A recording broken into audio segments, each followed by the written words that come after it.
వ్యక్తిగత నిర్ణయం వేరు, సంస్థాగత నిర్ణయం వేరు. సంస్థాగతంగా తీసుకోవాల్సిన నిర్ణయాన్ని వ్యక్తిగత ఇష్టాల మేరకు తీసుకుంటే అది 10 మందికి నచ్చుతుందా? నచ్చాలనేం లేదు కదా. ఇప్పుడు ఇలాంటి పితలాటకమే జనసేన కేడర్లో కనిపిస్తోందట. పవన్ కళ్యాణ్ పై లెవెల్లో తీసుకునే నిర్ణయాలు కింది లెవెల్ లీడర్లకు రుచించడం లేదట. అందుకే జనసేనాని ఇచ్చే ఆదేశాలను సైతం లీడర్లు బేఖాతరు చేస్తున్నారట. మరి జనసేనలో ఇలాంటి పరిస్థితి ఎందుకు వచ్చింది? అందుకు కారకులు ఎవరు? పవన్ కళ్యాణ్ చాలా స్పీడ్ గా ముందుకు వెళుతున్న జనసేన సెకండ్ లెవెల్ లీడర్లు మాత్రం అంత స్పీడ్ గా ముందుకు వెళ్లలేకపోతున్నారట. సేనాని 3 అడుగులు ముందుకేస్తుంటే లీడర్లు మాత్రం 6 అడుగులు వెనక్కి వేస్తున్నారట. టీడీపీతో పొత్తు విషయంలో పవన్ చంద్రబాబు కంటే స్పీడ్ గా వ్యవహరిస్తోన్న జిల్లా స్థాయి నేతలు మాత్రం ఆచితూచి అడుగులు వేస్తున్నారట. పొత్తుపై పవన్ కళ్యాణ్ ప్రకటన చేసిన నాటి నుంచి టీడీపీలో పెద్ద ఎత్తున జోష్ నెలకొంటే జనసేనలో మాత్రం పెద్ద ఎత్తున నిస్తేజం తాండవిస్తోంది. రాష్ట్రంలో నెలకొన్న రాజకీయ పరిణామాల దృష్ట్యా పొత్తు పెట్టుకున్నామని పవన్ కళ్యాణ్ రాజమండ్రి సెంట్రల్ జైలు వేదికగా ప్రకటించారు. కానీ జిల్లా స్థాయిలో నాయకులు మాత్రం టీడీపీతో పొత్తుపై మేనమేషాలు లెక్కిస్తున్నారట. పొత్తు ప్రకటనపై పార్టీలో చర్చించలేదని, తమను సంప్రదించలేదన్న భావనే జనసేన నాయకుల్లో వ్యక్తమవుతోందట. టీడీపీతో 6 నూరైనా ఎన్ని అవంతరాలు ఎదురైనా పొత్తు విషయంలో వెనక్కి తగ్గేది లేదని పవన్ పదే పదే చెబుతున్నారు. ఇప్పటికీ చాలాసార్లు పొత్తుపై క్లారిటీ ఇచ్చారు. ఆ విషయంలో స్టాండ్ మార్చుకునే అవకాశమే లేదని కుండ బద్దలు కొట్టేశారు. సరిగ్గా ఈ మాటే టీడీపీలో జోష్ నింపితే జనసేనలో మాత్రం గాలి తీసిన చూపు చందంగా మారిందన్న వ్యాఖ్యలు వినిపిస్తున్నాయి. అందుకే క్షేత్రస్థాయి జనసేన నేతలు భిన్నంగా అడుగులు వేస్తున్నారట. ఇప్పటికే పవన్ కళ్యాణ్ లోకేష్ తో సమన్వయ కమిటీ పేరుతో సమావేశమై అనేక అంశాలు కలబోసుకుని ముందుకు వెళుతున్నా జిల్లా నేతలు మాత్రం పవన్ నిర్ణయంతో తమకేం సంబంధం అన్నట్టుగా వ్యవహరిస్తున్నారట. అందుకు నేపథ్యంగా ఇప్పటికే ఈ విషయంలో పలు జిల్లాల్లో జరిగిన సమన్వయ కమిటీ సమావేశాల్లో 2 పార్టీల మధ్య వివాదాలు చెలరేగి దుమారం రేపుతున్నాయి. పొత్తుల విషయంలో సమన్వయ లోపం ఎక్కడ ఉన్నా పరిష్కరిస్తామని పార్టీ నేతలు చెబుతున్నా రోజురోజుకు వివాదం ముదిరి పాకాన పడుతోందంటున్నారు జనసేన క్యాడర్. ఈ సందిగ్ధాన్ని రూపుమాపేందుకు పార్టీ అధినాయకత్వం నేతలందరితో మాట్లాడినా ఫలితం కనిపించడం లేదంటున్నారు పార్టీ నేతలు.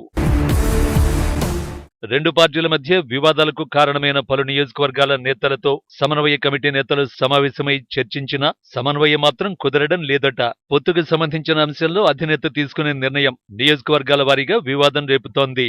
అయితే దీనిపై పార్టీ అధినాయకత్వం దృష్టికి తీసుకెళ్లిన పవన్ కళ్యాణ్ ఇటీవల వరుసగా చేస్తున్న వ్యాఖ్యల్ని బట్టి తమకు ఏమాత్రం న్యాయం జరగదన్న భావనకు నాయకులు వచ్చేశారట.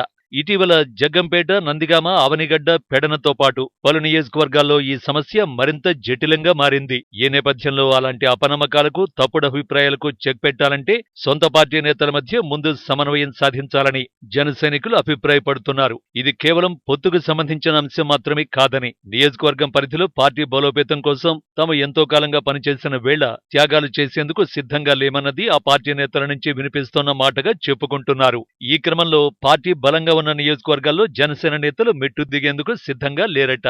ఈ విషయంలో తమ నిర్ణయం మారదని, పార్టీ వైఖరిపై అధ్యక్షుడు స్పష్టత ఇచ్చిన రోజు తాము ఎలా ముందుకు వెళ్లాలో ఓ నిర్ణయానికి వస్తామంటూ డోర్స్ ఓపెన్ చేసి పెట్టుకుంటున్నారట జనసేన నేతలు.